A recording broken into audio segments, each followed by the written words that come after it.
જેનું બાળપણ ડાંગના પહાડોમાં વીત્યું એ જ દેશી છોકરાએ આજે હિમાલયના 20,050 ફૂટ ઊંચા બર્ફીલા શિખર પર ભારતનો તિરંગો લહેરાવી દીધો છે. આ વાત છે ડાંગના ચિરાપાડા ગામના સાહસિક યુવાન ભુવાન રાઠોડની, જેણે -15 ડિગ્રી તાપમાનમાં હિમાચલ પ્રદેશનું અત્યંત કઠિન ગણાતું માઉન્ટ યુનામ શિખર સર કરીને સમગ્ર ગુજરાતનું નામ રોશન કર્યું છે.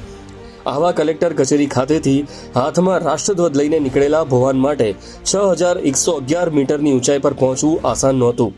કાનના પડદા ફાડી નાખે તેવા બર્ફીલા પવનો, હાડકાં થીજવતી ઠંડી અને શ્વાસ લેવામાં આકરા પડે એવા કિલર રૂટ પર પણ હિંમત હાર્યા વગર ભુવાન એક કદમ આગળ વધતો રહ્યો અને આ મોટો પડકાર સફળતાપૂર્વક પૂર્ણ કર્યો.